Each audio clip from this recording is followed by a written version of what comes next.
Muy buenas tardes, bienvenidos a la Academia Mexicana de la Historia. Como siempre es un gusto saludarlos y pues ahora estamos en nuestra Cátedra Patrimonio Cultural e Histórico de México, Rafael Teresa de Tovar. Pues nos da mucho gusto que estén aquí con nosotros en nuestra segunda sesión.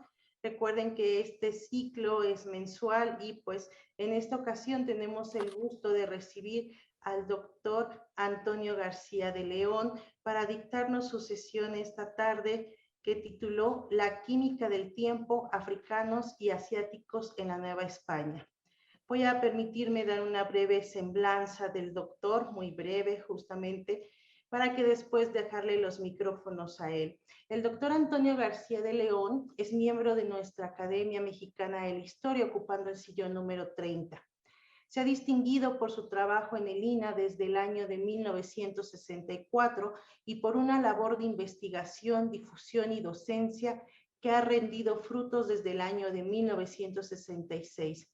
Su trabajo principal en el INAH ha consistido en labores de investigación en historia social, cultural, regional y económica, así como en lingüística y musicología, cuyos resultados de investigación se han expresado en 15 libros publicados, dos de los cuales son Resistencia y Utopía del año 1985 y Tierra Adentro, Mar Fuera del año 2011. Han sido considerados como obras clásicas de la historiografía mexicana reciente. El doctor ha formado varias generaciones de historiadores, antropólogos, lingüistas, musicólogos y economistas como profesor de la ENA, de la Universidad Iberoamericana, de los posgrados de Economía y de Historia de la Facultad de Filosofía y Letras de la UNAM y de varias universidades de provincia y del extranjero. Su vocación inicial por las lenguas indígenas dio lugar a varios libros, artículos y análisis estructurales de algunas variantes del náhuatl. Atraído por la memoria histórica de Chiapas, investigó la estructura socioeconómica de esa entidad desde la conquista hasta el gobierno del presidente Lázaro Cárdenas para su tesis de doctorado en historia, que dirigió Francois Chevalier en la Universidad de la Sorbona, París, Francia. Esta tesis de investigación fue publicada en México con el título Resistencias y Utopías, Memorial de Agravios y Crónicas de Revueltas y Profecías acaecidas en las provincias de Chiapas durante los últimos 500 años de su historia. El doctor García de León pues también tiene otra rama que es las aristas de jaranero, versador e investigador del son jarocho tradicional. Ha participado en la preparación de grabaciones y en la promoción y rescate de ese género musical. En su primera contribución, Sones de Veracruz, esto en el INAH de 1969, recoge junto con Arturo Werman las variantes regionales del son jarocho y registra por vez primera las composiciones de distinguidos músicos tradicionales, con la mira puesta en la tercera frontera de México. Investigó entre 1999 y 2001 las vinculaciones entre la música popular de Veracruz y Puerto Rico. Gracias al trabajo de archivo que realizó en México, España y Venezuela, y a las grabaciones y el trabajo de campo en Puerto Rico y otros países del Caribe, pudo conformar un cancionero histórico de ese vasto espacio. El mar de los deseos, el Caribe hispano, musical, historia y contrapunto. Y pues sin más, yo esta tarde le dejo los micrófonos al doctor Antonio García de León.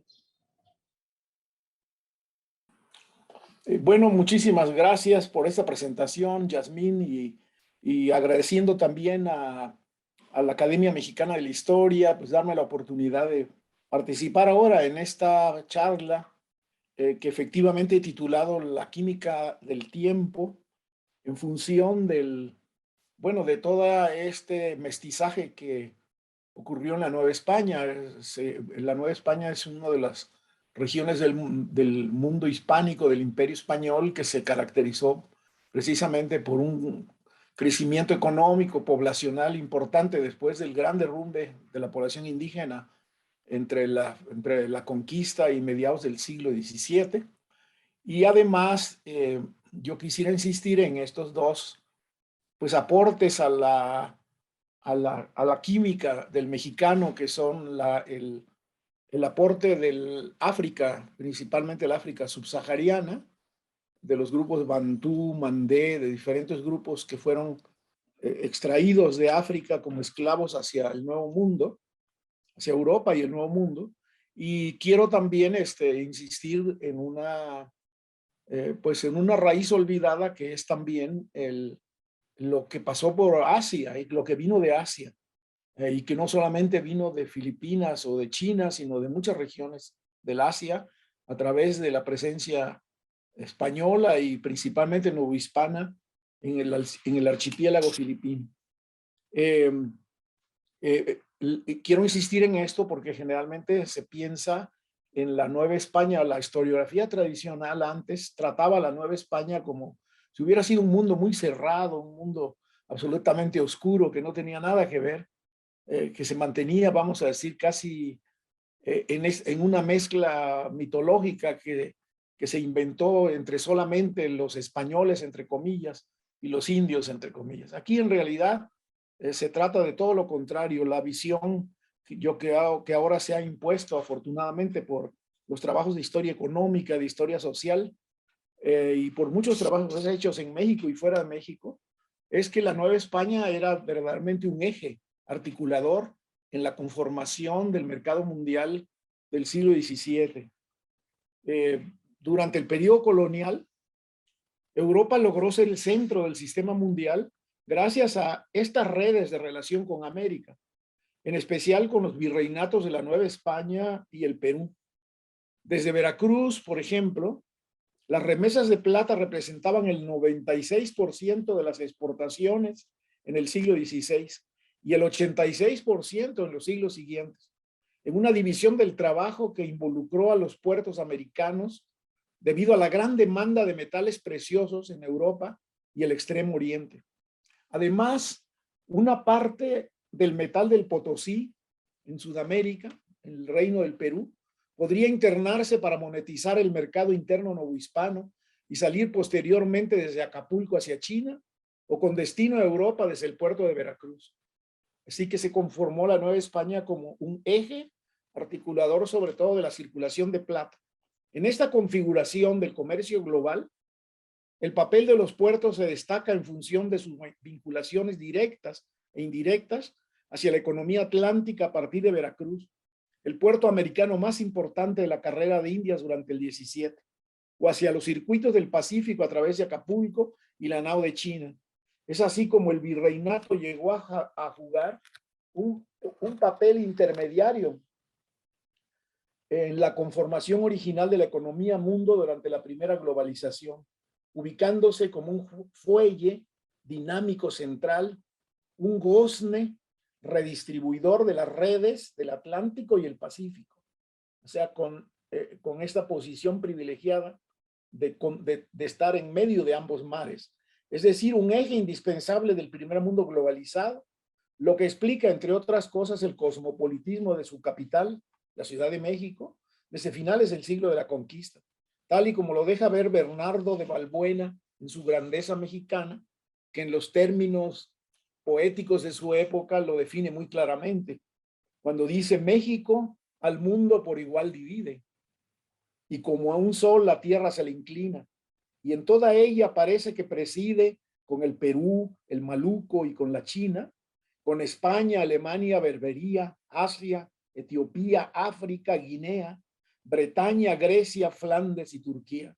Con todos se contrata y se cartea, y a sus tiendas, bodegas y almacenes lo mejor de estos mundos acarrea. Este despliegue, mostrado por Balbuena, se potenció además desde 1571 con una rápida expansión del mercado interno y con la creación del Consulado de México, el gremio de los comerciantes que monopolizó la compra y redistribución de bienes y capitales, enlazando las economías transoceánicas, así como la relación con el Perú, el otro gran virreinato español en suelo americano.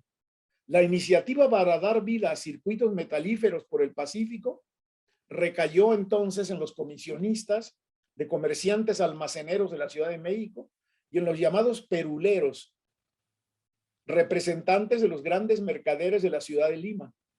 Se empezó a dinamizar cuando los comerciantes mexicanos, al establecer contacto en Manila con los portugueses establecidos en Macao, un puerto chino que era una factoría administrada por el Imperio Portugués, empezaron a comprar seda y brocados chinos o joyería de la India, pagándolas con plata americana para confeccionar prendas de lujo que eran reexportadas desde México con ganancias al Caribe y a Sudamérica. Los peruanos, dice Jonathan Israel, los peruanos pagaban con plata los productos textiles importados de México, de manera que se estableció una fuerte y continua corriente de ese metal, la cual comenzaba en el Perú, pasaba por Nueva España y las Filipinas y terminaba en China, donde los metales preciosos eran escasísimos. Pero además, dentro de la gran estructura imperial a la que México pertenecía, se empezaron a crear también franjas de dominación comercial que hicieron de la Nueva España una economía que se ha llamado subimperial, que a través de varios mecanismos, entre ellos el situado de la plata para el pago de la defensa y la administración de la Florida, Cuba, Santo Domingo, Puerto Rico, Cumaná y las Islas Filipinas, subordinó estos y otros territorios del mismo imperio y puso bajo su égida comercial al Perú. Nadie discutirá, dice Chonu en un libro sobre las Filipinas, que durante el siglo XVI México se comportaba con respecto a Perú como una metrópoli respecto a su colonia. O como lo plantea Wallerstein, esta bonanza estaba basada en una disparidad, según él, en los niveles de precios, cuando la Nueva España exportaba manufacturas, productos de lujo y esclavos al Perú, mientras recibía a cambio mercurio y plata. Cuando las Filipinas entraron en la esfera del comercio española, sigue diciendo Wallerstein, México se convirtió en el intermediario entre Manila y Lima, dejando fuera a los españoles de Manila. Esta reexportación de México a Perú de productos chinos, llegados a través de Manila, se convirtió en el soporte principal del comercio internacional. La corona, viéndose desplazada por este efecto inesperado, intentó sin éxito acabar con el papel emergente de México. Y esto explica por qué, después de un largo proceso de interferencias, desde 1620 prohibió el comercio entre la Nueva España y el Perú, logrando con esto fortalecer autonomías y conciencias criollas y crear a su pesar una larga relación de comercio libre y fuera de registro, contrabando o comercio interlope, le decían en la época, que perduró a lo largo de los siglos coloniales entre ambos virreinatos. Y es que muy lejos de las Indias occidentales, en el imperio chino, en el lejano imperio chino, la reforma fiscal conocida como el impuesto látigo, implementada en el decenio de 1580, obligó a los campesinos, artesanos y mercaderes de ese país a pagar los tributos en metálico. La dinastía Ming reemplazó un depreciado sistema de papel moneda que los chinos habían inventado por la propia plata como medio de circulante interno. No resulta difícil imaginar entonces el impacto que causó la reforma en un territorio que alcanzaba el centenar de millones de habitantes, mientras que el interés por la plata hizo que su valor aumentara en China en relación con otras economías del mundo, desplazando así la nueva periferia de la mundialización de Europa y el Atlántico hacia el Extremo Oriente. En este circuito, Filipinas se enlazaba con el puerto chino de Cantón, un bastión de avanzada de la India de Portugal, para de allí penetrar al interior del imperio y al archipiélago filipino, que a su vez se enlazaba con Acapulco y de allí con las redes y rutas hacia el interior del virreinato, el resto de la América española y a través del Atlántico a los reinos de Castilla. Fue así como el valor de la exportación anual de plata desde Acapulco a Manila llegó a superar los 3 millones de pesos. Y en 1597, en virtud del establecimiento de una nueva ruta de la seda china, alcanzó los 12 millones de pesos. O sea, anota Jonathan Israel, bastante más del valor total oficial de las mercancías que cruzaban el Atlántico. ¿Sí? Estamos hablando que en el siglo de finales del siglo de la conquista, la vinculación con el Pacífico incluso ya supera a la vinculación con España y con el Atlántico. La anexión de Portugal bajo Felipe II en 1580 puso bajo la égida de la corona española también a las posesiones portuguesas en Asia, África y América. Y bajo el impulso de sus redes comerciales, se dio el ímpetu final a la creación a mediados del siglo XVII, en esa coyuntura de enorme crisis mundial, de la primera economía mundial. Es decir, una economía mundial que surge en un horizonte de crisis. Las redes portuguesas se distribuyeron por todo el mundo y alentaron el comercio atlántico y pacífico en todas sus formas, incidiendo, por supuesto, en el desarrollo demográfico, económico y cultural de la América española, en un momento en que los mercados se multiplicaban y se especializaban. Fue así como desde el último cuarto del siglo XVI hasta todo el siglo siguiente, las minas americanas fueron el principal productor mundial de plata. Y el galeón de Manila, que enlazaba periódicamente a la Nueva España con Filipinas, fue la pieza clave de este gran proceso unificador, siendo la propia relación entre China y la América colonial el vínculo que terminó de unir el comercio mundial de entonces. Asimismo, desde finales del siglo XVI, aparece en los registros una ruta de la seda china que atraviesa el Pacífico por la América colonial. Un comercio tolerado por la corona, ya que ofrecía, a su pesar, un equilibrio económico de atención a la demanda americana y europea, que al ser cubiertas ayudaban a la estabilidad del orden colonial. Pero lo que le da velocidad e importancia al comercio de la seda es el componente activo más importante del momento, la circulación de la plata americana. Esta naciente ruta fue un corredor informal en tanto escapaba a la estrechez de las ordenanzas y era producto de la interacción de grandes y pequeños mercaderes organizados en redes, así como de funcionarios y consumidores del mundo hispanoamericano. Y así como existió una perdurable vía euroasiática de la seda china, la histórica y antigua ruta de la seda, muy anterior a la conquista de América, el Imperio Español también llegó a contar con un amplísimo camino estructurado en torno a esta manufactura que se producía en China en una escala de muy diversas calidades y precios. Seda de diversas formas, calidades y precios, y que se expandió rápidamente atendiendo a la demanda de diferentes niveles sociales, no solamente de los ricos, sino también de los sectores medios y populares. Las razones que posteriormente preocuparon a la administración colonial española tuvieron siempre que ver con la supuesta sangría de metales preciosos hacia China, que era un tráfico que no beneficiaba los ingresos directos de la corona, sino sobre todo a los comerciantes particulares de la Nueva España en primer lugar y del Perú en segundo lugar. Además, a la seda se agregaron, dentro de este complejo, otros productos de lujo que eran destinados, eso sí, a las élites, como sería el caso de las porcelanas de diversas formas, vajillas, tibores, ánforas, cuencos, etc.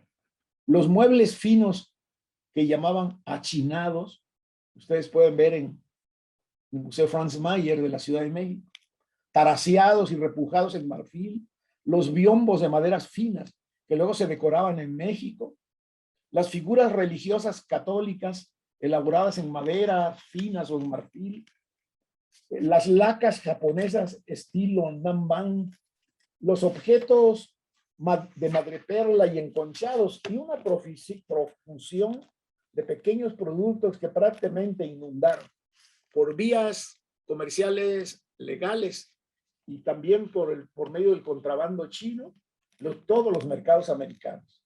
En el siglo XVII, una casa señorial en México o Puebla, o incluso en las ciudades menores y en las regiones periféricas de la Nueva España, no podía imaginarse sin el mobiliario oriental. La porcelana, las lacas orientales y novohispanas, los biombos decorados en China o en México, las alfombras o la joyería de filigrana proveniente de diferentes regiones asiáticas. La Ciudad de México aparecía a sí mismo como el eje de un mercado paralelo con grandes capitales que circulaban y se valorizaban sin el control total de la Real Hacienda, y con un grupo de clérigos y militares que iban y venían de Manila y del archipiélago filipino, una colonia de la colonia, como se le decía, ocupando toda clase de cargos y muchas veces incorporándose al comercio de todos esos productos dentro de las rutas establecidas hacia Europa, Asia y África. Ese papel central de la Nueva España en la periferia americana explica el cosmopolitismo del siglo XVII y tiene como consecuencia la presencia en México, que de no ser por esto no hubiera sido posible, de muy diversas poblaciones de origen europeo, los europeos que habían efectuado la conquista, habían iniciado la conquista en 1521, de poblaciones también de origen asiático y poblaciones de origen africano. Yo quisiera referirme, en primer lugar, yo quisiera hacer aquí una síntesis de estas dos colonizaciones que son poco puestas a veces por delante. La historiografía mexicana apenas desde 1946, es el trabajo clásico de Gonzalo Aguirre Beltrán, se habla de la presencia africana. Y quisiera primero hablar de esta, de los negros y mulatos libres y esclavos de la Nueva España. Comenzando por decir que la esclavitud de los africanos no la iniciaron los europeos. Sin embargo, a partir del siglo XV, encontraron en el África subsahariana una fuente de mano de obra esclava casi inagotable, que con el descubrimiento de América y la colonización y extensión posterior del sistema de plantaciones, le daban una nueva dimensión para sus fines productivos en el Nuevo Mundo. El comercio de esclavos que se desarrolló desde las costas africanas, subsaharianas, hacia las colonias americanas, fue un proceso largo que duró aproximadamente 5 siglos. Y se ha insistido en este comercio más en la vía atlántica que en la vía pacífica, que también existió. Los primeros cargamentos de negros hacia América se producen en las primeras décadas del siglo XVI hacia las islas del Caribe, que ya estaban siendo colonizadas desde la llegada de Colón por la corona española. Y siguiendo las tendencias de una trata que ya se había establecido antes en España y Portugal, ya había creado también mestizajes en España y en Portugal, desde antes de la conquista de América y para atender al mercado europeo. Este tráfico marítimo de esclavos, que algunos han llamado el Middle Passage, que es sobre todo atlántico, forma parte de la economía atlántica y se acrecienta durante el siglo XVII, alcanzando su cenit en el XVIII y que estuvo vigente hasta bien entrada la segunda mitad del siglo XIX, cuando por fin se abolió la esclavitud en Cuba, Brasil y los Estados Unidos, los últimos países que dependían del trabajo esclavo y que resistieron hasta mucho después que las colonias americanas a la abolición de la esclavitud. La trata atlántica fue entonces un fenómeno de larga duración que transportó aproximadamente desde la conquista de Canarias y la conquista de América hasta su abolición en Cuba, Brasil y los Estados Unidos, entre 12 y 15 millones de esclavos africanos a América. Un fenómeno que tuvo enormes consecuencias tanto a nivel político como socioeconómico y demográfico, tanto para las sociedades africanas afectadas como para las sociedades europeas y coloniales en el Nuevo Mundo.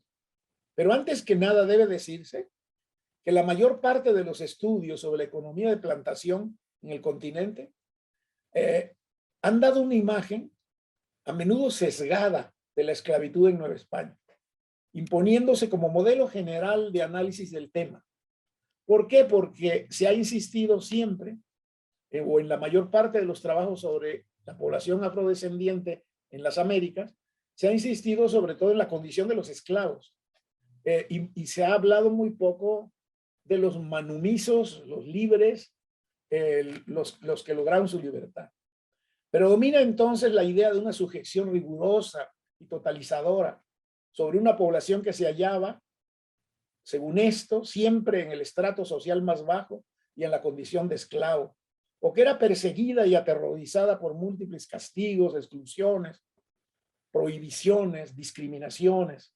El resultado de esta revisión, como dice Herbert Klein, un historiador norteamericano, fue una narrativa llena de historias de violencia y explotación basada en un mínimo de investigación y en la ignorancia en general de las fuentes de archivo. Lo que yo quisiera decir es que lo que se confirma en la Nueva España, y sin negar los aspectos opresivos y brutales del desarraigo, la marginación y la esclavitud, ni la dureza de la esclavitud también bajo la corona de Castilla, es más bien una enorme variedad de circunstancias, en el caso de la Nueva España y el Perú también, que nos obligan a plantear algunas hipótesis intermedias o mediadoras que posiblemente ayuden a matizar esta primera impresión. Algo que en general, ha dicho Klein, esta literatura creó una serie de mitos sobre los costos del comercio, los patrones del envío de esclavos a través del Atlántico, la mortalidad que sufrieron y las ganancias y beneficios definitivos para los europeos, los viajes atiborrados, las tasas de mortalidad astronómicas del 50%, los esclavos baratos comprados supuestamente por avalorios sin valor y ron gratis, y el llamado comercio triangular, se sumaron a toda una lista de crímenes de la Europa imperial hacia el continente africano. Pero algo que en general se pasa por alto es que en los 3 siglos coloniales la mayoría de los africanos y sus descendientes, en el caso novohispano sobre todo, terminaron siendo libres y sujetos a jornal, siendo los esclavos al final un grupo de trabajadores sujetos que se iba reduciendo cada vez más en relación al total. Pero al enfatizar en este último grupo de los esclavos, se tiende pues entonces a aplicar los esquemas de la esclavitud más investigados en el Nuevo Mundo, tal y como se dieran en el Caribe insular, el Brasil o los Estados Unidos. También por el hecho de que el trabajo inicial de Gonzalo Aguirre Beltrán, que forma parte de un trabajo hecho en equipo también, con Herskovits en los Estados Unidos, con Ramos en Brasil, con Fernando Ortiz en Cuba, lo cual obliga también a Aguirre Beltrán a hacer un trabajo comparativo de la situación de los esclavos y no insistir tanto en la población libre que supuestamente ya supuestamente se había integrado digamos, al magma de la población en la Nueva España. Esta dominación, pues, en Brasil, las Antillas y los Estados Unidos, ocurrió en su mayoría en economías de plantación y en la mayor parte de los casos fuera de la dominación española y siempre bajo los efectos de una economía de plantación que se integraba rápidamente al capitalismo o en donde la esclavitud servía a la acumulación capitalista desde el siglo XVIII. Habría entonces que insistir en un análisis detallado por regiones de la inserción económica y social de la población de origen africano y sus descendientes en toda la Nueva España, desde las provincias internas hasta el sur, dándole un carácter efectivo a su implantación laboral, desde las zonas de frontera, los puertos, las minas, los obrajes, las haciendas, la ganadería, el trabajo artesanal y el servicio doméstico, partiendo de una revisión centrada en las tendencias marcadas por los siglos de la trata, desde los años posteriores a la conquista hasta mediados del 18, cuando concluyó en general la introducción organizada de esclavos a través de las sucesivas concesiones o asientos hechas por la corona en la América Española a compañías particulares en ese largo periodo que va de la conquista a mediados del 18. Decir que durante las sucesivas licencias y asientos, el puerto de Veracruz fue la única factoría autorizada en la Nueva España, factoría legal, para la introducción de esclavos, aunque otros emplazamientos portuarios como Campeche, Acapulco, Villahermosa, Tampico, Tehuantepec, Huatulco, San Blas, hayan también participado en este tráfico de mercancía humana introducida desde el África occidental y oriental, tanto por el Atlántico como por el Pacífico. Y posteriormente desde algunas islas del Caribe, que los ingleses, holandeses y franceses usaban como bases del contrabando de toda clase de productos. Se trataba además de una mercancía, los esclavos, que en su traslado había que cuidar para que llegara a buen puerto y fuera efectiva su rentabilidad. Una mercancía que a su turno generaba una plusvalía por sí misma al ser aplicada al trabajo de las plantaciones y otras unidades de producción exitosas en América. Desde Veracruz se distribuían los esclavos hacia el interior, hacia muchos puestos subalternos de compra y venta, y la dinámica de su implantación en la sociedad novohispana estuvo en consonancia con las necesidades de una fuerza de trabajo móvil que podía ser trasladada sin mayores dificultades de una parte a otra, mientras mantenían el estatus de esclavitud. A diferencia de las comunidades indígenas, supuestamente o más o menos, protegidas en ese aspecto por la legislación colonial que impedía que los indios se les sacara de sus propias repúblicas y de sus comunidades. Los comerciantes de la Ciudad de México participaban también de este comercio. Sus agentes itinerantes que llevaban a los esclavos para su venta a diversas capitales provinciales y centros interiores de redistribución. Más recientemente se han estado descubriendo fuentes y datos de la gran cantidad de estas estaciones subalternas donde se vendían esclavos. Hay lugares tan insólitos como la Mixteca oaxaqueña, por ejemplo, Uslahuaca en la Mixteca oaxaqueña, o Torreón en Coahuila, o Ciudad Real en Chiapas. Sí, son mercados subalternos de redistribución, porque hay toda una serie de, vamos a decir, cadenas de suministro que están distribuidas por toda la Nueva España. Pero tal vez uno de los rasgos fundamentales en el desarrollo de esta población es que su inserción social, también en el caso de Nueva España, no puede separarse de la conformación de la vida urbana, de las ciudades tan impresionantes que se desarrollaron en el territorio actual de México. La Ciudad de México, Puebla, Querétaro, Oaxaca, etc. Y en particular la Ciudad de México, lo cual nos obliga a una mirada total sobre lo económico, lo social y lo político. Así los esclavos eran demandados en ciudades prósperas y en crecimiento, o en minas o ciudades mineras como Guanajuato y Zacatecas, o en áreas tropicales como Veracruz, Tierra Caliente, Michoacán y Morelos.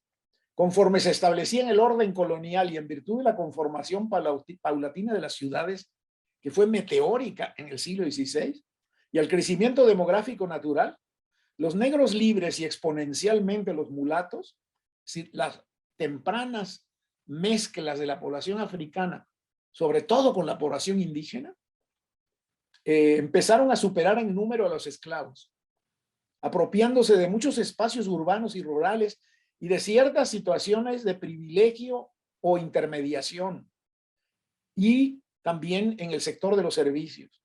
Ellos y sus descendientes fueron el segundo grupo de población después de los indios, y desde finales del siglo XVI constituían un segmento muy heterogéneo y sobre todo, debo decir, un segmento económica y personalmente muy dinámico, muy emprendedor, al que había que emplear y fijar territorialmente, porque eran capaces de cruzar la Nueva España de parte a parte, como comerciantes, como arrieros, etc.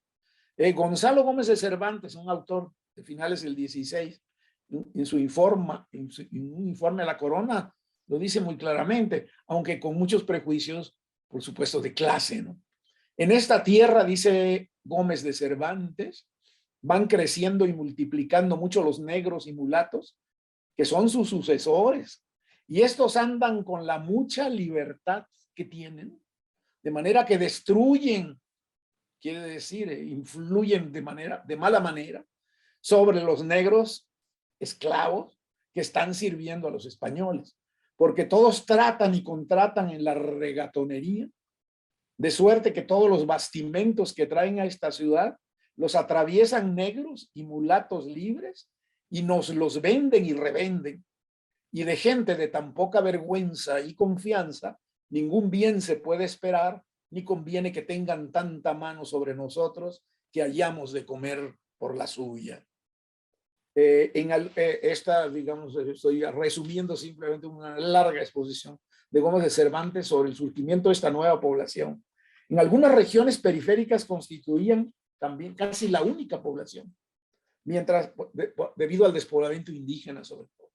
Mientras que en muchas más se enseñorearon sobre los indios, como se dice en Chiapas, y lograron ser los principales portadores de la mentalidad del ethos español y católico, del catolicismo popular también, en un mundo hostil y bajo conquista permanente, tal y como ocurría en el norte minero.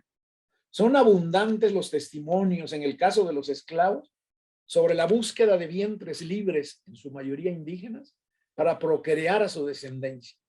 ¿Sí? Sabedores los esclavos de que si tenían hijos con una mujer indígena, esos niños, esos descendientes serían libres conforme a la legalidad castellana de la época. Asimismo, si uno penetra con la lupa puesta sobre lo que fueron las políticas de poblamiento alrededor de las minas y de los puertos desde el siglo XVI, se verá muy claramente la existencia de una población libre, en su mayoría de negros y mulatos de madre india, que fue parte de un poblamiento inducido, de una política deliberada, planificada y destinada a fijar una reserva laboral y agrícola que permitiera dinamizar los reales de minas y las riberas marítimas, es decir, las regiones de frontera terrestre y frontera marítima, convirtiéndola en una población integrada a los intereses, siempre, y a la estructura del Estado colonial y de la Iglesia Católica. Uno de los mejores ejemplos de ese proceso es precisamente una región que ya he estudiado, la región aledaña del puerto de Veracruz, en donde hubo desde 1580 por lo menos un reparto de parcelas a negros y mulatos libres, beneficiados por varias salvedades a las ordenanzas.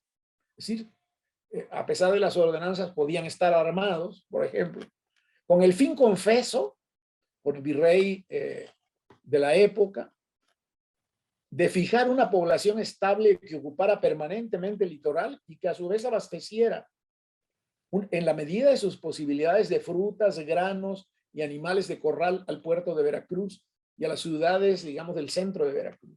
Además, esta misma población se ocupaba de la carga y descarga de los navíos y de varios oficios artesanales en la ciudad, y sobre todo de la defensa militar del puerto, de la que se ocuparon hasta la Guerra de Independencia, y el litoral ante los peligros, o los supuestos peligros que provenían de la mar.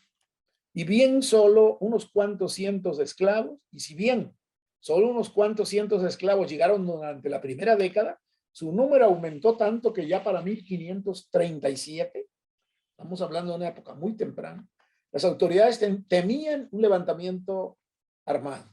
En 1553, el virrey Luis de Velasco pidió a la corona que cesaran las introducciones, ya que los más de 20,000 negros y mulatos establecidos sobrepasaban en cantidad a los españoles y mestizos. Para fines del siglo y principios del XVII, la Nueva España empleaba más esclavos negros en esa temprana época, principios del XVII, más esclavos negros que cualquier otra parte de la América española, que cualquier otra parte del continente americano. Sin embargo, en el conjunto de la Nueva España, en un universo mayoritariamente indígena, que a pesar del despoblamiento, seguía manteniendo una fuerte población indígena, y bullendo bajo el empuje dinamizador del mestizaje, que fue una de las claves también de lo que pudiéramos llamar la modernidad barroca de la Nueva España, los negros y mulatos se fueron poco a poco integrando a las castas, o a las que llamaban castas, y a lo que posteriormente sería el grueso de la nueva población surgida de ese mestizaje. La realidad es que esta población se insertó en muchas de las actividades productivas de la sociedad colonial, incluso en las reservadas al grupo dominante. Es más, el hecho de que en lo general no se han y han conservado hasta hoy enclaves fuertes y sobre todo aislados de presencia africana, fronteras étnicas precisas o identidades negras excluyentes, es la evidencia más clara de que las diversas estrategias de integración fueron en lo general exitosas. En menos de 50 años de régimen español, la interacción del objetivo del desarrollo económico con las realidades demográficas y geográficas de la colonia habían transformado a los esclavos negros y a sus descendientes libres en un elemento más inmerso de muchas maneras en el sistema económico general. Esto por el hecho de que la economía novohispana era una economía fuertemente diversificada, a diferencia de la economía de plantación de las islas o de otras regiones de la América. Pero antes de abundar en esto, habría que decir también que en la Nueva España, y a diferencia del Caribe insular, Brasil y los Estados Unidos, la trata de esclavos nunca alcanzó niveles de consideración y declinó para siempre. Empezó a declinar para siempre desde finales del siglo XVII, desde la crisis de finales del siglo XVII, antes de que iniciara el periodo más alto de importaciones a las primeras tres regiones mencionadas: Estados Unidos, las Antillas y Brasil, coincidiendo con una recomposición además en el crecimiento demográfico de los indios, la recuperación demográfica de la población indígena que se percibe desde 1600, desde el censo de 1646, y el crecimiento de las castas, y al mismo tiempo que el Brasil y algunas islas caribeñas se convertían en los primeros proveedores de azúcar para el mercado europeo, acaparando la demanda de esclavos. Como puede apreciarse en el cálculo elaborado ya hace tiempo por Fogel y Engerman, en un libro clásico llamado Tiempo en la Cruz, publicado por Siglo XXI, de los casi 10 millones de esclavos, 9.735.000, precisan ellos, introducidos al Nuevo Mundo entre 1451. Aquí, por supuesto, se considera Nuevo Mundo también las Islas Canarias. Y 1870, poco más de 6 millones entraron en el siglo económico, que va de 1701 a 1810. Es decir, cuando las introducciones habían ya casi cesado en la Nueva España, y aquí se estaban dando nuevos procesos de crecimiento demográfico, reintegraciones económicas y sociales, etc. Lo que principalmente distingue pues a nuestra realidad, digamos hoy, nuestra realidad hoy mexicana, de otros ejemplos posibles en el periodo colonial, es la conformación de una economía, como decía yo, altamente diversificada y autosuficiente además. La economía, yo puedo decir sin temor a equivocarme, la economía más equilibrada del Imperio Español, cuya inserción en el mercado mundial se efectuó principalmente, lo repito aquí, a través de la producción de plata, renglón que tampoco dependía en Nueva España del trabajo esclavo, ni en el Perú, ni en el Alto Perú, ni en Potosí. La mayor parte del trabajo relacionado con la extracción minera no requería de población esclava. Había una suficiente población indígena y mestiza, mezclada, que podía contratarse a jornal incluso desde muy tempranamente en las minas americanas. Por lo mismo, la esclavitud nunca fue un proyecto central, ni el núcleo de las diversas formas de explotación de la fuerza de trabajo que se emplearon aquí, a pesar de que siempre existió y siguió existiendo incluso en algunos otros contextos después de la independencia. Sí,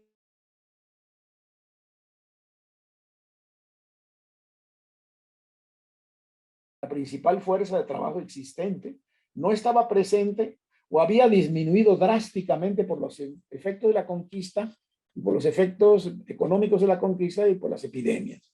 Esto marca las diferencias entre la Nueva España y las colonias que eran enclaves de plantación y que dependían exclusivamente de la mano de obra esclava de origen africano para su desarrollo.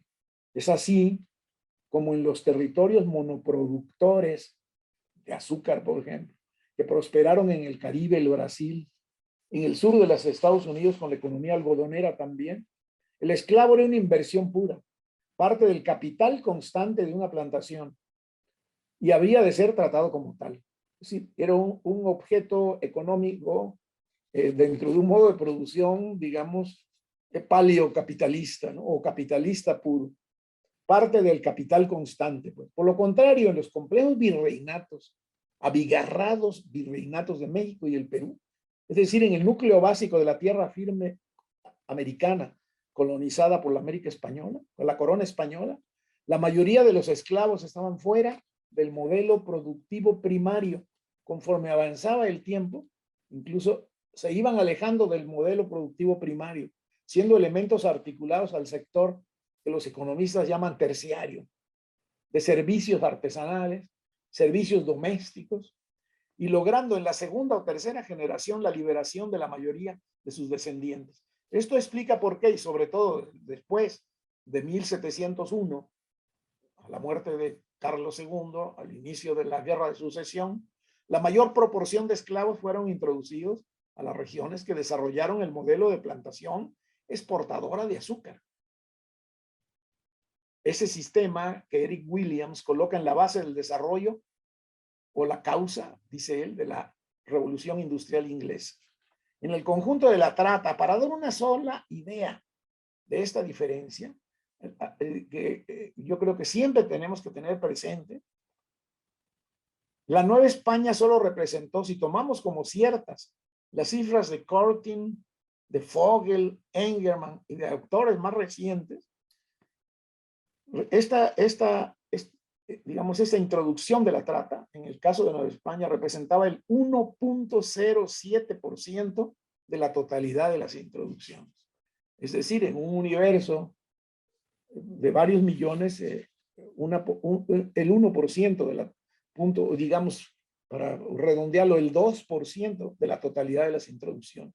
Mientras que todas las colonias españolas en América juntas, el imperio colonial español en América, en su conjunto, alcanzó solamente el 17% de las introducciones de la trata africana. Y eso que Cuba y Puerto Rico, después de 1770, se integraron también a la revolución de las plantaciones intensivas, sobre todo Cuba, como lo hay, y revoluciones intensivas como lo ha llamado Sheridan, un autor norteamericano. Y aumentaron sus introducciones forzadas, las que cesaron tardíamente, hacia 1870, con la abolición de la esclavitud, después de muchos años de que ya la esclavitud se había abolido por decreto, inclusive en México.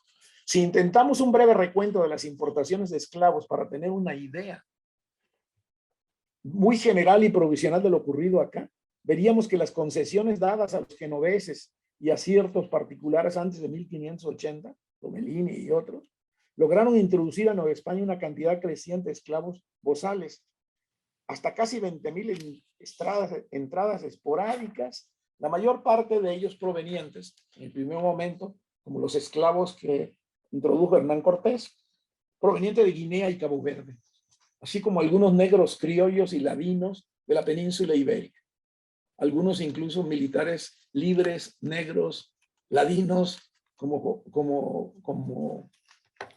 que acompañaron incluso a Cortés en la conquista de México. Estas primeras introducciones forzosas estaban destinadas a alimentar las necesidades laborales de las primeras plantaciones azucareras y a los reales de minas en el avance colonizador hacia el norte. Cuando Cortés y otros empresarios creían que podían competir en ese momento, se toparon con la realidad en la demanda mundial de azúcar, algo que no fue posible por el ímpetu de la primera producción azucarera del Brasil. Los asientos portugueses en los 50 años de labor de su factor en Veracruz, entre 1590 y 1640, introdujeron oficialmente el contingente más grande, alrededor de 70,000 esclavos bajo registro. digamos, una cantidad que le podemos agregar también desconocida de contrabando. Principalmente en este periodo ya de la unión de las dos coronas, esta población provenía de las antiguas colonias portuguesas, del Congo y Angola principalmente, sin contar las entradas de contrabando distribuidos a lo largo de este medio siglo.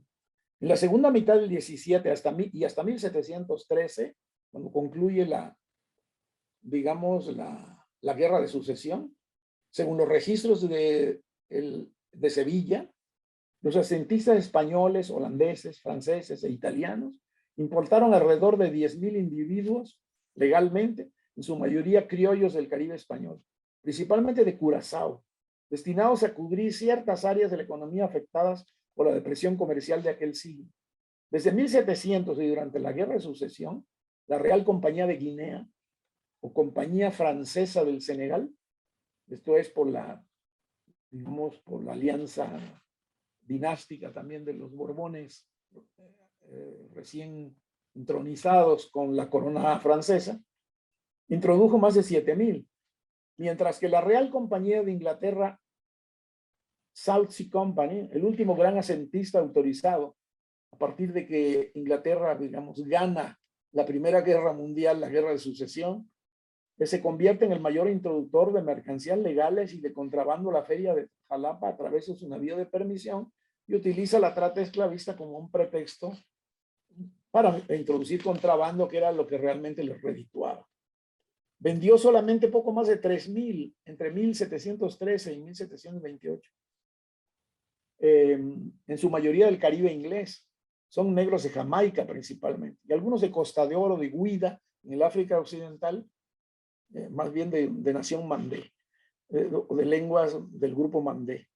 Las introducciones posteriores a cargo de la Compañía Gaditana de Negros, Aguirre y Aristegui, y de otras firmas como esta de Aguirre y Aristegui y otras, no tuvieron ya una gran importancia debido a la contracción de la demanda del mercado local novohispano, que producía azúcar para el mercado interno y no para la demanda externa, lo cual hacía más rentable en términos de economías de escala el trabajo asalariado de los propios, vamos a decir, mestizos y afromestizos mexicanos, vamos a llamarles así. Así, si damos por cierto los cálculos de Colin Palmer, el total de esclavos importados en Nueva España en el periodo de 3 siglos llegó hasta aproximadamente los 150,000 individuos, lo cual representa solo un poco más del 1% de las introducciones totales al Nuevo Mundo. En general se calcula, sumando las introducciones de contrabando, unos 250,000 o 300,000 individuos, en su mayoría del sexo masculino, lo cual favoreció el mestizaje de los varones, en especial de los varones con la población mesoamericana local, ¿no? Pero todo esto no es más que una parte del contexto, pues la reproducción natural interna de los negros y sus descendientes fue mucho más productiva en términos demográficos que las mismas introducciones de esclavos bozales y criollos. Es más, la modernidad que esta integración y esta reproducción representan se cristalizó indistintamente en las ciudades y en el campo, dándole a esta población un carácter novohispano inequívoco. Es decir, esta población ya no tiene un vínculo directo con el África, ni piensa en regresar al África. Es una población integrada, novohispana, católica, hispanizada. Ni hablan normalmente las lenguas que hablaban sus antepasados, sino que se han integrado como hispanohablantes. Eso también se ha estudiado en el sentido de que la difusión de la lengua española en México debió mucho también a esta población afrodescendiente que dinamizó el uso de la lengua española en varias regiones. Para colmo, la trata esclavista no era la principal actividad de los asentistas, de los negreros particulares y de las empresas que los financiaban desde el siglo XVI hasta el XVIII, sino realmente con lo que compensaban el negocio era con el contrabando y la introducción ilícita de productos manufacturados en Asia y en el norte de Europa con el fin de obtener plata, lo cual introduce un elemento de duda también sobre algunos registros y la autenticidad de estos registros. La trata era solamente el pretexto para acceder al rico mercado interno de la Nueva España, cada vez más ávido y más adicto a productos extranjeros, principalmente asiáticos, que la metrópoli era incapaz de proporcionar. Así, lo fundamental para entender lo ocurrido en la Nueva España es que a partir de varios factores, precio de mano de obra libre y esclava, rentabilidad, fiabilidad, tipo de ocupación y productividad, los términos de la ecuación terminaron por inclinarse en contra de la adquisición de mano de obra esclava, que empezó a resultar obsoleta, como ocurría en grandes áreas del Imperio Español en América. Y esto fue más evidente en el siglo XVIII. Y esto lo plantea el gran historiador británico recientemente fallecido, John Eliot, que dice en sus Imperios del Mundo Atlántico: este era ciertamente el caso de Nueva España, donde el número de esclavos, dice Eliot, que llegaba a 35,000 a mediados del siglo XVI, había caído a no más de 10,000 en una población de casi 6 millones hacia los últimos años del siglo XVIII. Un alto índice de manumisión que es probable que fuera afectado por cálculos de rentabilidad, contribuyó a disparar la ya abundante población negra libre de México y con ella una oferta de mano de obra libre, doméstica y multiétnica. Por todo lo anterior y en términos económicos, la rentabilidad del trabajo esclavo resulta difícil de establecer, a menos que aislemos determinadas unidades de producción del conjunto general, como ocurre en ciertos momentos en algunas áreas de producción azucarera para el mercado interior, y que en oposición a la tendencia general, eso a menudo se olvida, seguían combinando la esclavitud con el trabajo a jornal, como sería el caso de las famosas plantaciones del Marquesado del Valle, en Cuernavaca. En Cuernavaca y Morelos, que hubo esclavos hasta después de la Guerra de Independencia, en los siglos XVI, XVII, o de la red de trapiches que nunca llegaron a ser ingenios en la región de Córdoba, Veracruz, durante el siglo XVIII, estudiados de forma particular por Aguirre Beltrán y algunos de sus alumnos. En cuanto al trabajo en las minas, en donde la esclavitud funcionó más o menos durante los primeros 100 años de la colonización, varios ensayos clásicos, como el trabajo de Bakewell sobre Zacatecas, demuestran que también allí no era necesaria desde la segunda mitad del XVII. Ahora bien, cuando Guanajuato sustituyó a Zacatecas en la creciente producción de plata, el trabajo a jornal era la norma, y estas minas atraían una fuerza de trabajo multiétnica, y no por la coacción solamente, sino sobre todo por sus salarios relativamente altos en el contexto de la Nueva España. Aquí vale la pena mencionar el comentario de un factor de la compañía inglesa South Sea Company, quien en 1718 atribuye la escasa demanda de esclavos que hacía innecesaria la presencia de la compañía en México. Dice: debido al vasto número de indios tributarios que en el reino de la Nueva España abundan y quienes ejecutan todas las labores y a muy bajo costo. El resultado fue que, si bien en el 17 este conglomerado de mulatos libres era el segundo en importancia, con una diferencia numérica notable en relación a los indios, ya para finales del periodo colonial solamente representaba, si nos atenemos a cálculos como el censo de Revillagigedo de 1790, un 10% del total de habitantes, aun cuando la mayoría de la población mestiza, y eso sí hay que decirlo, tenía, en función del crecimiento natural interno y de todos estos procesos de interacción, en mayor o menor medida, algún antepasado de origen africano. Así, la apreciación controvertida de Humboldt, supuestamente minimizando el peso de los negros en México y sobre todo el número de esclavos, se ubica en una realidad colonial tardía y adquiere sentido si consideramos que desde el siglo XVII la mayor parte de los clasificados como negros y mulatos eran libres, integrados a varios oficios y actividades u ocupados en la defensa militar, y además contribuyentes cautivos del sistema tributario de la Real Hacienda. Y eso cuando no habían logrado el privilegio de eximirse del pago de tributos a que les daba derecho su participación en las milicias de pardos y morenos, algunos con grados militares altos, lo que, dicho sea de paso, condicionó su movilidad social y su papel posterior en la Guerra de Independencia, ya como insurgentes o como realistas. Podemos considerar además, y en base a muchas evidencias, que como los esclavos resultaban menos rentables que los jornaleros y los peones acasillados, y la esclavitud se desagregaba por todas partes, esto propició que ciertos grupos de poder indujeran al cimarronaje y propusieran así la final modernización del sistema. Es evidente, y si nos despojamos de las visiones a menudo simples que caracterizan al estudio de las revueltas cimarronas, que con el animado concurso de autoridades y ganaderos, tal y como ocurrió en el caso de Córdoba y las vecinas jurisdicciones de Cosamaloapan y Teutila en Oaxaca, ciertos grupos muy identificados, como los alcaldes mayores de estas regiones, o el mayorazgo de los Rivadeneira, alentaban la manumisión y protegían a los esclavos fugados de los trapiches azucareros con el fin de utilizarlos de manera más productiva como mano de obra libre en la ganadería y en plantaciones algodoneras. La suma de estos factores nos explicaría por qué, por ejemplo, las dos principales revueltas cimarronas, digamos, muy estridentes, originadas en la cuenca azucarera de Veracruz, la de Yanga a inicios del 17 y la de Macute y otros líderes entre 1734 y 1769, terminaron negociándose.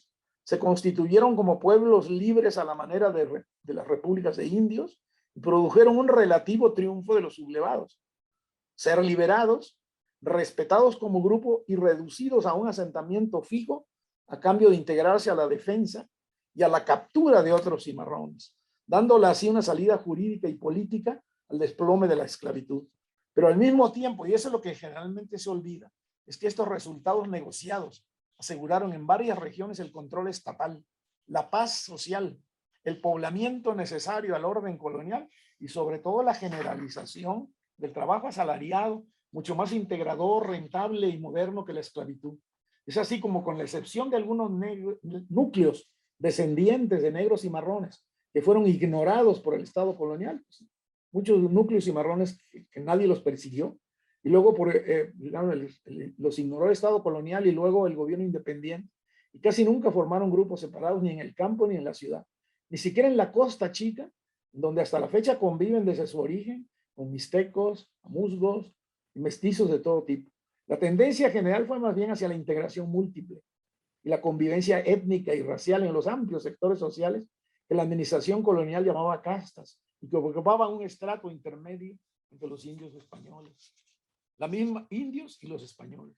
La misma noción clasificatoria basada en la obsesión hispana por la pureza de sangre, algo que realmente es una narrativa, un cuento que se contaron los españoles desde la Reconquista, fue profusamente representada en México y Perú en los famosos cuadros de castas, abundando sobre muchos nombres que se daban a supuestas mezclas raciales, nombres que han fascinado a los investigadores y a los antropólogos, pero que en su mayoría no se aplicaban en la vida real. Lo curioso es que sobre esta red de oposiciones raciales imaginarias e imaginadas, es difícil sustentar una reconstrucción histórica, aún más cuando no son categorías fijas, o cuando las personas, al cambiar de estatus, ese es otro problema historiográfico, en base a la movilidad social o a sus actividades económicas, si son exitosas, también cambiaban muchas veces de color y de calidad. Se blanqueaban en el sentido metafórico, vamos a decir. Si a ello agregamos las identidades asumidas por personas y grupos a lo largo de su vida, la cuestión se complica al infinito. Por ejemplo, negros cimarrones que después hablan lenguas indígenas. Yo trabajé en algunas comunidades indígenas que eran comunidades bastante mulatas, hablando lenguas indígenas. Resulta además paradójico que los cuadros de castas hechos por las autoridades virreinales para demostrar su eficiencia administrativa son el documento probatorio más extraordinario desde el poder y desde la imagen para tener hoy día evidencia de la magnitud de la naturaleza de mezcla de las sociedades americanas, de la integración reflejada desde el mínimo núcleo familiar, como lo podemos ver en estos cuadros, así como de lo prescindible que resulta la herencia biológica en esas posibilidades de intercambio genético. Fue así como la población de origen africano se sumó al melting pot, como dicen los gringos, de un indudable proceso de mestizaje en el origen de nuestro ser nacional. Pero aquí, en todo esto, termino hablando de una migración silenciosa que ha sido poco considerada. Hay una carencia de percepción sobre la presencia asiática. en nuestro mestizaje biológico y cultural, un olvido de la corriente migratoria que en tiempos coloniales cruzó el Pacífico de manera constante, teniendo como eje el puerto de Manila en las Islas Filipinas, ese bastión oriental del Imperio Español que se hallaba íntimamente ligado a México y que era administrado desde la Nueva España. Así, desde el siglo XVI, las artes sobre las maderas, los tejidos y los modos orientales de hacer joyas con la plata, los olores y los sabores del Oriente, hicieron parte de la formación de nuestra identidad, de manera tan sutil y exitosa que sus elementos se han fundido en todos los quehaceres de nuestra vida cotidiana y no son, vamos a decir, inconscientes.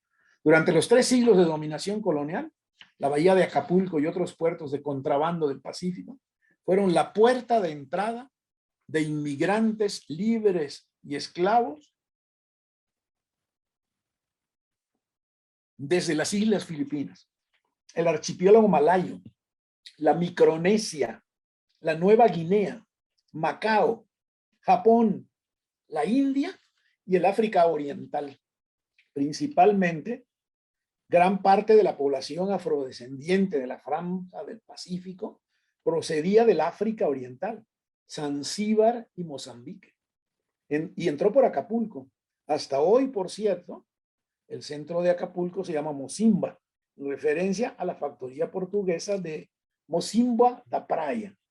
La mayor parte de ellos eran nativos o residentes de Manila y otras localidades del archipiélago que por muchas razones acompañaron a sus amos o a pequeños y grandes comerciantes que se dirigían a Nueva España para hacer sus negocios o emprender nuevos trabajos, nuevos destinos, y estaban dispuestos a afrontar los peligros del tornaviaje. De hecho, la mayor parte de los registros se refieren a estos pocos siervos y esclavos, entre comillas, indios, chinos o negros, que formaban parte del equipaje de funcionarios, clérigos y militares. La mayoría eran ladinos, es decir, hablantes de portugués o español, vasallos de la corona, evangelizados, mestizos de español o portugués y de algún lugar de ese inmenso arco, o bien como los chinos y japoneses, en su mayoría, como chinos y japoneses, católicos o ligados al comercio con Manila, los sangleyes chinos, por ejemplo, de Manila. Sin embargo, la mayor parte de los asiáticos que penetraron o fueron introducidos a la Nueva España lo hicieron sin dejar demasiada huella documental, dado que Acapulco no era un puerto autorizado para la trata de personas cautivas. Se oculta la esclavitud digamos, de los viajeros en algunos casos. Y muchos de ellos tampoco podían ser legalmente sometidos a esclavitud. Al paso de los años, su presencia se hizo cada vez más evidente en los núcleos urbanos de México, Puebla, Querétaro, Guadalajara y Antequera, en donde eran más claramente identificables, formando incluso barrios. En general se calcula una media de 600 individuos por año durante el siglo XVII y un total de 80,000 durante los casi 3 siglos que funcionó el galeón de Manila. Fue así como los inmigrantes libres y forzosos del extenso arco de Asia del Sur y África Oriental fueron penetrando hacia las principales ciudades del virreinato, las minas de Tasco, Pachuca o Zacatecas, o distribuyéndose por flujos en el litoral del Pacífico, Huatulco, Acapulco, la Costa Grande, Michoacán, Colima, Nayarit y Jalisco, hasta constituir no solamente núcleos aislados, sino algunas veces comunidades enteras a las que se reservaba un trato especial. Muchos de ellos se agruparon en cofradías de chinos, o se dedicaron a cultivos traídos de Asia, como el tamarindo, la palma de coco o el arroz, y marcharon junto con la sociedad novohispana en el sucesivo avance minero y la conquista del norte. Otros eran una mano de obra calificada en manufacturas urbanas, de gran, vamos a decir, de gran minuciosidad. Filipinos de Manila y otras ciudades del archipiélago que habían sido adiestrados por los comerciantes chinos establecidos en Filipinas. Los famosos, o los llamados sangleyes, que tenían una larga experiencia en el comercio a menudo como buhoneros de los mercados ocasionales. Una especie de tianguis que existían en Filipinas que se llamaban parianes, como se dio el término que dio nombre al famoso Parián de la Plaza Mayor de México, o el Parián de la ciudad de Puebla, de Los Ángeles. El problema que representan estas migraciones es que la mayoría de ellos, por haber sido, entre comillas, paridos por la nao de China, como decía un traficante de finales del 17, se les llamó indistintamente chinos, entre comillas, por lo pongo, aunque la mayoría de ellos no eran chinos. Otra denominación que generalmente se aplicaba en este caso a los nativos del archipiélago filipino, de muy diversas etnias y lenguas, era el de indios, generalmente bilingües de tagalo, pampango o cualquier otra lengua, además del español. Así fueron llamados indios chinos filipinos de nación X. Y en la Nueva España se consideraron como indios tributarios dentro de comunidades fijas o fuera de ellos. O sea, en la Nueva España también estos indios filipinos se integraron como indios en las comunidades indígenas. Y en caso de haber llegado como esclavos, generalmente capturados por los portugueses, que no respetaban, vamos a decir, su estatus libre como vasallos, fueron vendidos en Manila. Aquí obtenían su libertad gracias a las leyes de Indias de 1542 que prohibían la esclavitud de los vasallos indígenas de la Nueva España y del archipiélago filipino.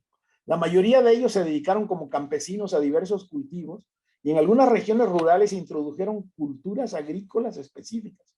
Se agruparon en pueblos y cofradías y pagaron tributos indígenas.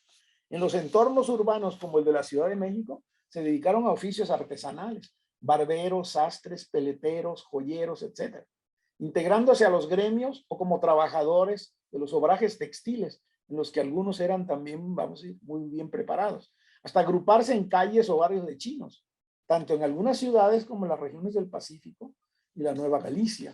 O se puede hablar, por ejemplo, de aquellos deanes de la Catedral de Guadalajara del siglo XVII, que eran japoneses católicos y que, digamos, controlaron durante ciertos años la Catedral de Guadalajara. La presencia de los asiáticos y sus actividades dejó una fuerte huella en la fabricación de muebles, biombos y otros productos artesanales. Las lacas mexicanas, generalmente las elaboradas con el insecto prehispánico, vamos, llamado ashin o aje en español, fueron sustituidas en Guerrero, Michoacán y Chiapas por las elaboradas a la manera china y con varios motivos artísticos orientales importados que persisten hasta la fecha en Olinalá, en Chiapa de Corzo, en Pátzcuaro, Michoacán. La joyería de filigrana desarrollada alrededor de los metales preciosos y en talleres urbanos debe mucho a las técnicas orientales.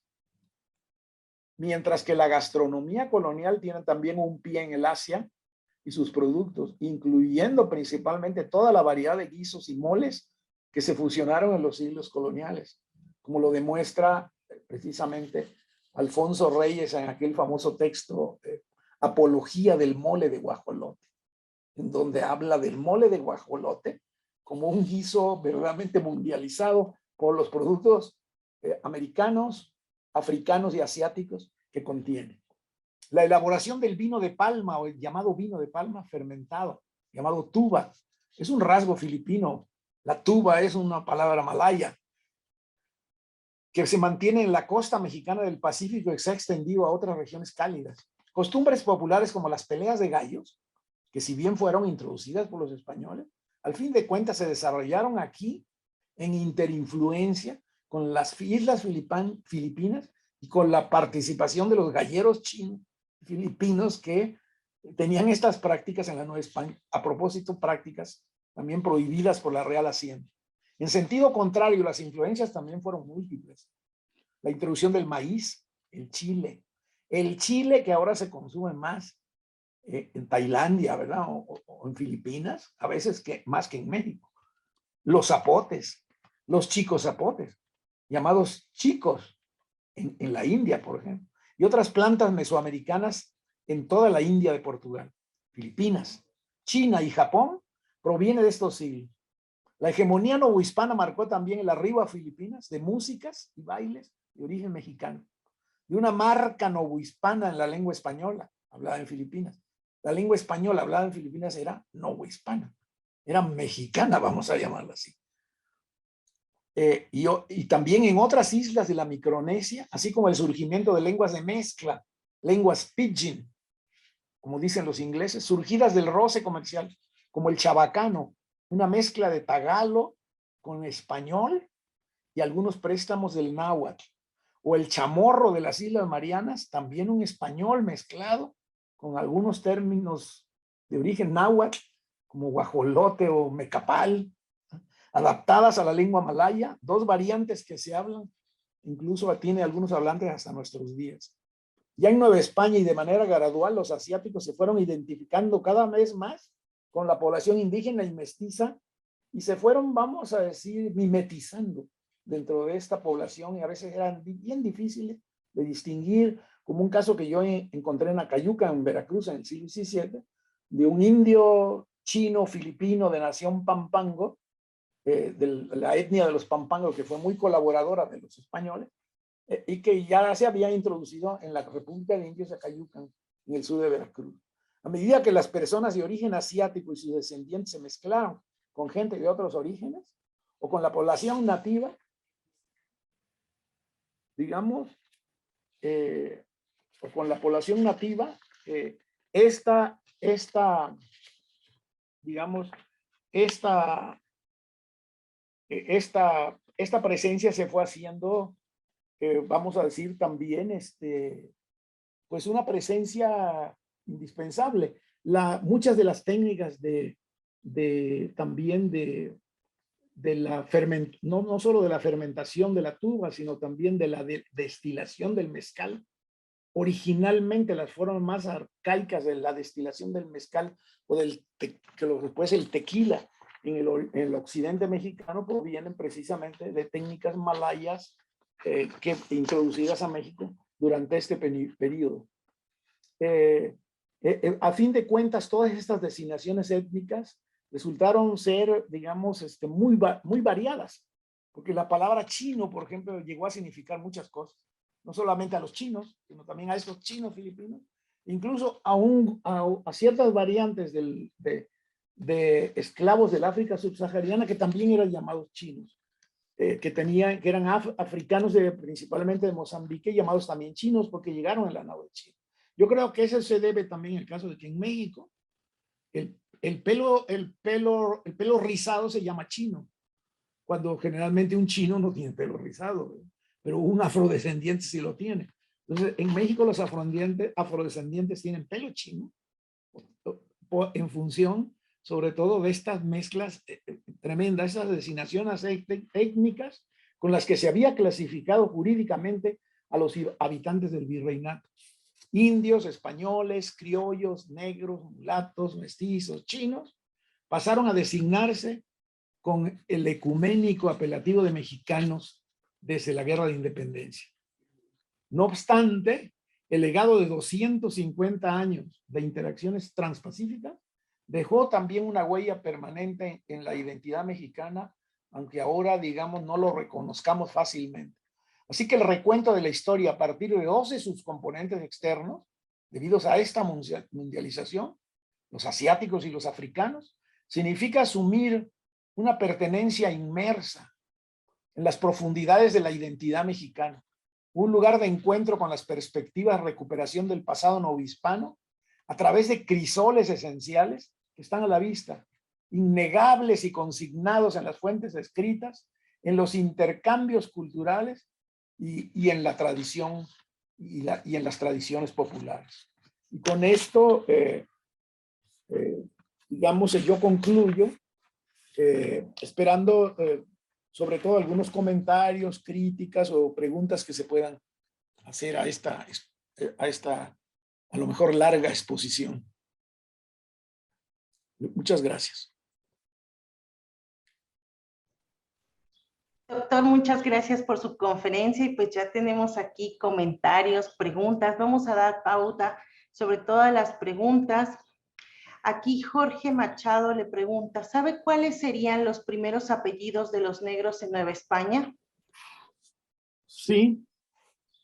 Jorge Machado, pues los primeros apellidos fueron principalmente, en el caso de los de los criollos integrados que venían desde España, algunos ya libres, pues eran españoles, eran apellidos españoles, como Juan Garrido y otros personajes del periodo de la conquista.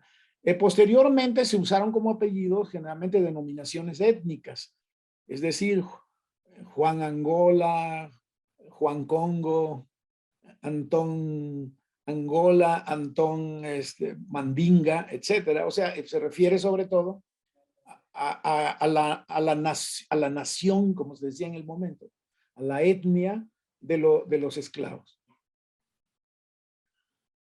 Miguel Jurado le envía saludos y dice, doctor, ¿podría hablarnos más del tráfico de población africana por la vía del Pacífico?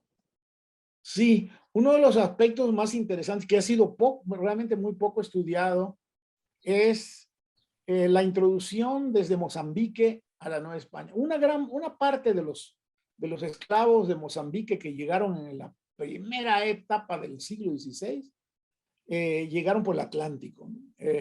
Y empezaron a llegar a partir de la nao de China, empezaron a llegar también por Acapulco. Ya a finales del siglo XVI, según datos del Archivo General de la Nación, había ya en la Ciudad de México, hacia 1580, una cofradía de negros mozambiques, lo cual quiere decir que ya estaba muy localizado.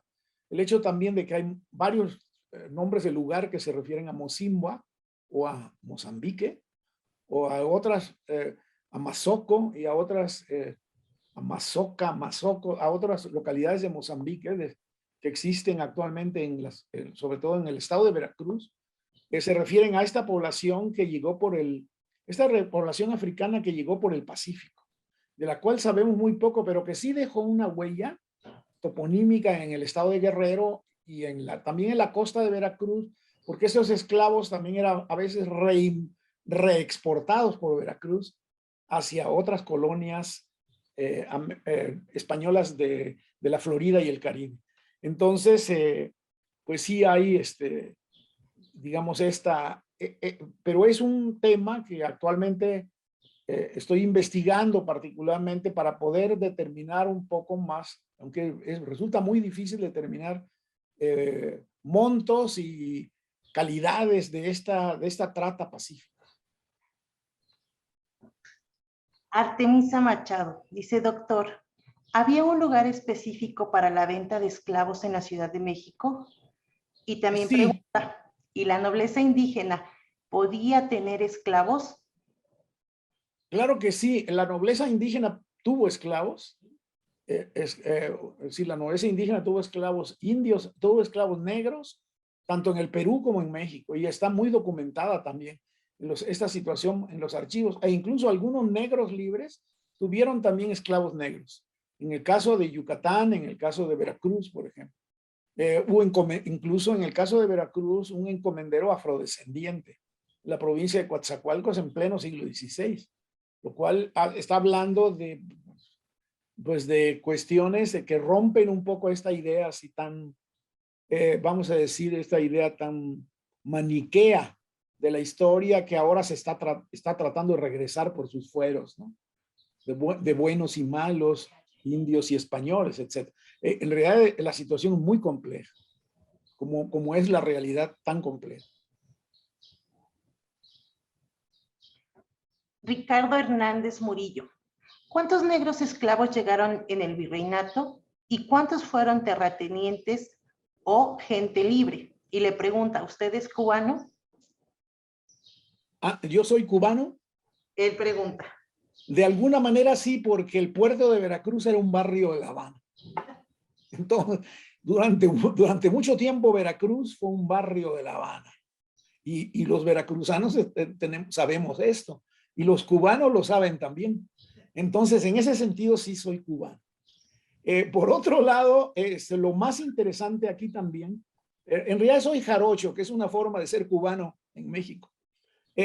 Una cuestión importante aquí también es, creo yo, con respecto a las cifras, es bien difícil establecerlo, porque solamente hay 2 periodos en los cuales la introducción legal fue llevada minuciosamente, con contabilidades minuciosas que pueden ser, que sobrevivieron a la acción del tiempo. El periodo portugués de 1580 a 1640 es uno de los mejor documentados en el Archivo General de Indias de Sevilla y ha sido muy trabajado por Enriqueta Vila Vilar y otros autores españoles. El periodo de las introducciones francesas en la Guerra de Sucesión, que es muy leve, son 13 años solamente, tiene muy buena documentación en Francia, y el Public Record Office en Inglaterra, que tiene un buen récord de la introducción de esclavos a América por la South Sea Company, una compañía de la cual era también socio nada más y nada menos que el rey de Inglaterra y nada más y nada menos que don Adam Smith, uno de los economistas más preclaros de Inglaterra durante durante el periodo de la Revolución Industrial.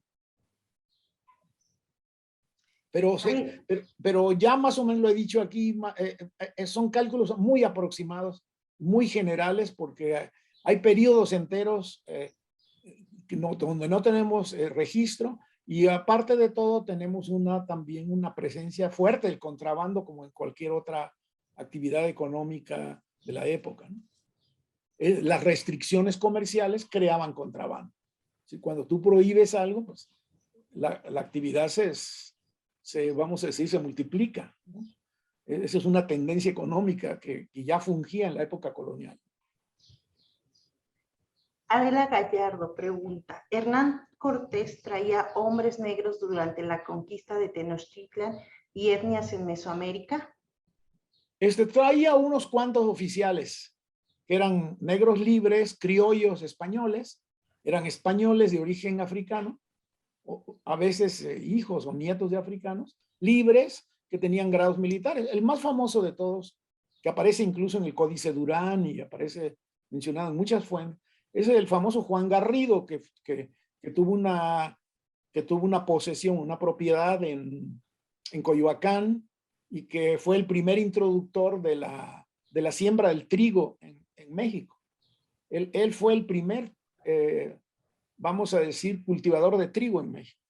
Pero Hernán Cortés tuvo después, sí, como empresario, en sus ingenios azucareros de los Tuxtlas y Cuernavaca, y en general en Morelos, tuvo una fuerte relación, vamos a decir, asociada con los introductores genoveses, los genoveses que introducían esclavos portugueses a Europa, principalmente los Lomelini, una casa comercial de Génova.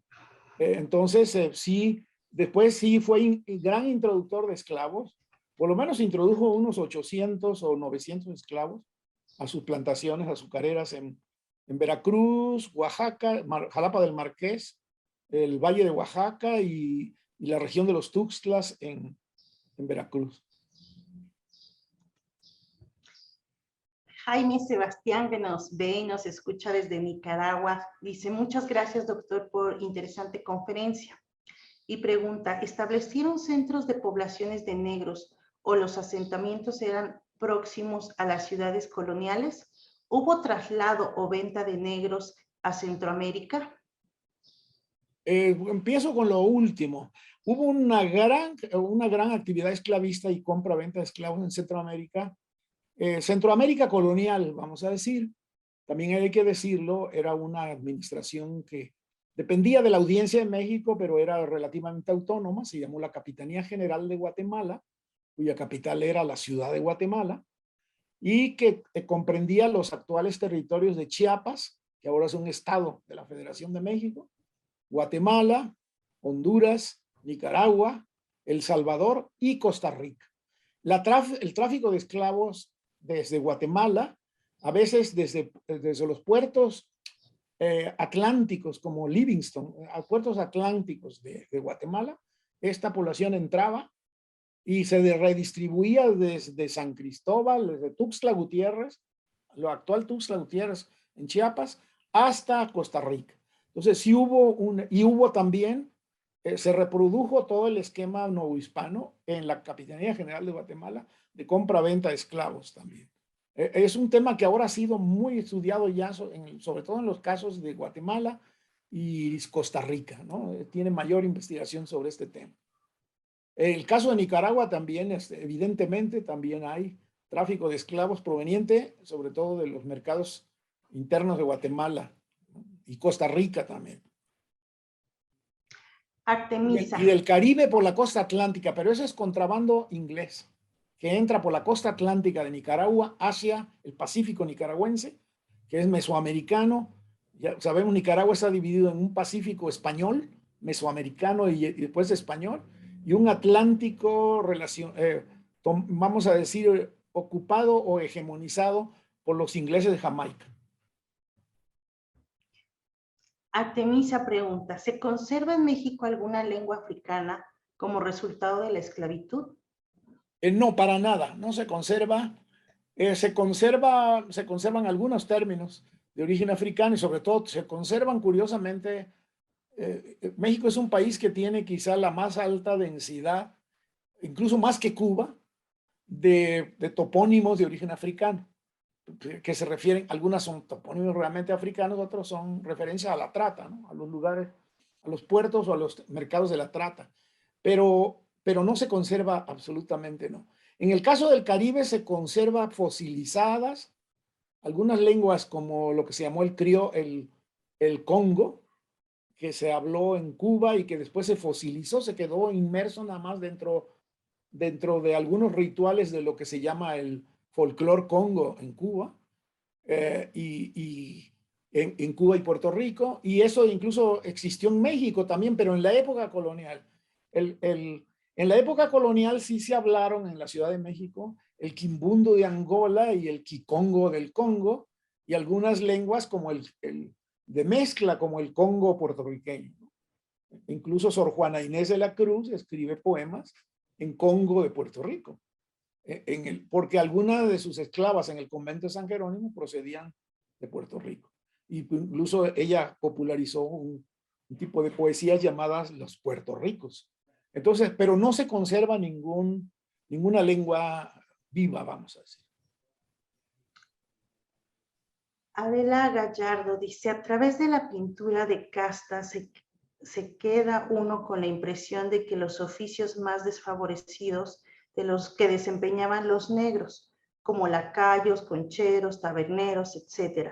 Muy marcada la supremacía de los españoles.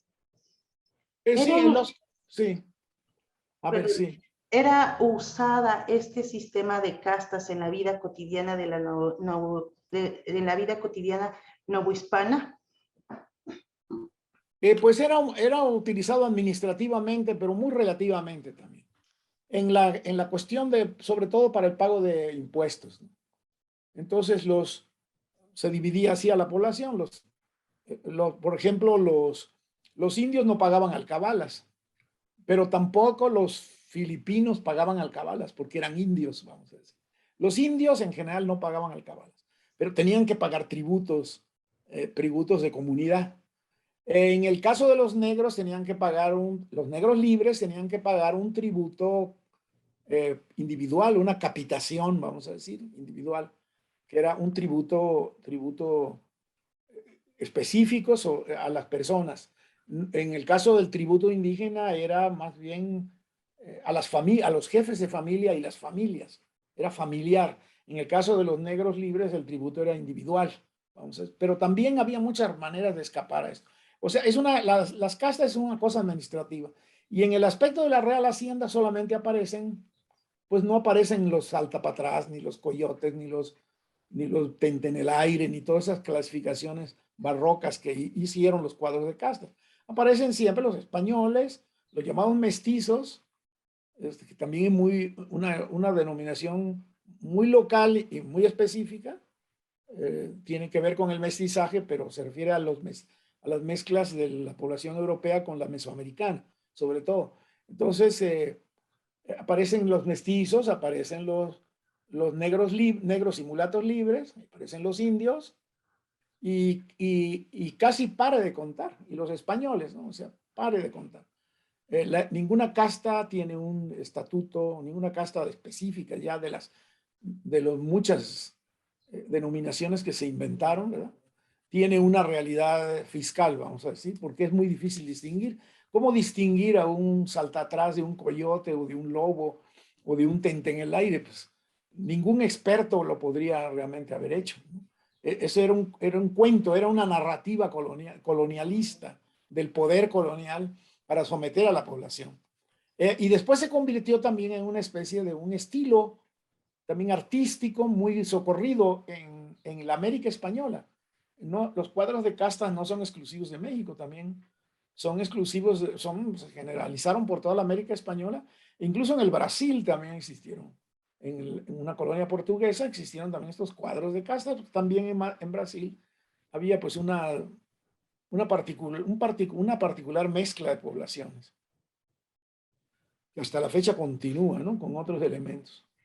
Entonces, pues eso sería. Pues ya para ir concluyendo, doctor, Oscar Reyes Mesa dice, hay otros países latinoamericanos con mayor presencia de afrodescendientes que México. ¿Podría decirnos por qué si Nueva España era uno de los mayores centros productivos del imperio? O sea, ¿por qué en otros países hay más afrodescendientes que en Nueva España?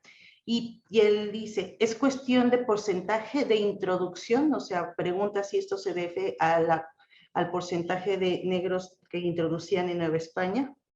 No, esto es al revés, es decir, el porcentaje tiene que ver con lo económico, ¿no? Y yo he tratado de explicarlo. La Nueva España y también el caso del Perú, se trata, como ya lo he dicho, de economías muy diversificadas, o sea, economías en donde son autosuficientes y producen casi todo, aparte de que están exportando metales preciosos. Entonces, la población, los países que tienen mayor cantidad de población afrodescendiente, traída como esclavos, se refiere a países que eran monoproductores, pequeñas colonias monoproductoras, de azúcar principalmente, que es el caso de Cuba, es el caso en mucho menor medida de Puerto Rico y de otras islas del Caribe francés, del Caribe inglés, en el Mar Caribe, en donde la única población era la población africana traída como esclavos. El caso de Haití, por ejemplo, el Saint-Domingue francés, que ahora se llama Haití, es una población casi exclusivamente de origen africano, porque no había una población, la población indígena fue exterminada en el Caribe. En el caso de Mesoamérica y el Alto Perú o de la región andina, la población indígena se sostuvo durante el periodo colonial con sus propias, digamos, mecanismos de defensa y con su propia legislación. Entonces, la legislación colonial española también favoreció la persistencia de la población indígena cuando esta población indígena era capaz de producir productos agrícolas y otros productos y además producir un excedente y pagarlo como tributo a la Real Hacienda. Entonces, esto depende mucho de las economías. Y yo lo he tratado de explicar en el caso de México, una economía tan diversificada, en donde además existe una fuerza de trabajo local que no ha sido exterminada, a pesar de todo, porque este holocausto no tuvo que ver con toda la población, sino con un sector de la población. Entonces, aquí lo que tenemos es una menor presencia debido a que precisamente, lo he tratado de decir, al hecho de que existía, como dijo el factor de la compañía inglesa, una población indígena que hacía todos los trabajos a bajo precio. O sea, que se estaba sometida a ganar digamos, poca salarios bajos, vamos. Y algunos incluso bajo condiciones de servidumbre. También. El famoso huasipungo en el área andina o el famoso haciendas con peones acasillados de México. Entonces también la población africana en el caso de América y en el caso de México también está muy relacionada con las órdenes religiosas. La principal orden religiosa esclavista que evangelizaba a los esclavos y que además tenía esclavos y los compraba y vendía era la Compañía de Jesús, o sea, los jesuitas. Las haciendas jesuitas en Acolman, en Teotihuacán, son las únicas haciendas del altiplano mexicano que tienen esclavos africanos, por ejemplo. Pero esto, digamos, pero eso es en un mar de una diversidad económica muy grande, muy diversificada, autosuficiente, y por otro lado, en una sociedad muy compleja, con muchas aristas, con muchas diferencias, vamos a decir. Bien, doctor, pues una última pregunta. Jorge Machado, ¿Morelos es descendiente de negros? Pues como la mayoría de los novohispanos en ese momento, sí, tiene orígenes afrodescendientes. Lo mismo Vicente Guerrero también, por supuesto, ¿no? Los hermanos Aldama en la Costa Grande de Guerrero, etc. Evidentemente, casi la mayor parte de la población que no es española, ni vamos a decir ni indígena, en la Nueva España y durante la Guerra de Independencia tiene cercanos o lejanos antepasados africanos, ¿no? Eso es decir, todo lo que, como decimos en Veracruz, los que no tienen de tinga, tienen de mandinga. ¿No? Es decir, este es algo que también en el Perú se dice, los que no tienen de inga, o sea, de inca, los que no tienen de inga, tienen de mandinga, ¿no? Entonces, esta es una de las cuestiones más, digamos, más fascinantes, pero tampoco en la Guerra de Independencia. Morelos es un líder un líder negro, vamos a decir, no, para nada. En ese momento no existe una identidad étnica específica que se reivindique como tal en una guerra, ¿no? Sino que da la casualidad de que bueno, sí tiene antepasados africanos, como tiene también antepasados españoles e indígenas. Morelos es una mezcla, vamos a decir.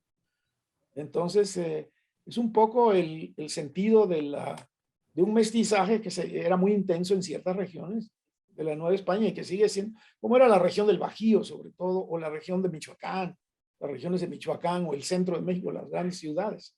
Pues esto es muy complejo y eso es en lo que actualmente estamos trabajando también, tratar de ver quiénes eran exactamente esos afrodescendientes, sobre todo los libres que han sido poco trabajados. Doctor, pues no nos queda nada más que agradecerle su participación esta tarde en nuestro ciclo de conferencias. Muchas gracias. Y gracias a todo nuestro público que estuvo muy pendiente. Gracias por todos los comentarios sobre esta conferencia. Ya el doctor García de León los leerá más tarde, las felicitaciones, los agradecimientos. Y no nos queda más que invitarlos a nuestra próxima sesión. Recuerden que tendremos nuestra sesión el próximo mes. La fecha será el 11 de abril, con la conferencia de la doctora Virginia García Costa y el doctor Gerardo Suárez, y expondrán el tema Sismos y Códices, miradas desde la historia y la sismología. Así que los esperamos para dar continuidad a nuestra cátedra en el mes de abril. Que tengan muy buena tarde. Hasta pronto.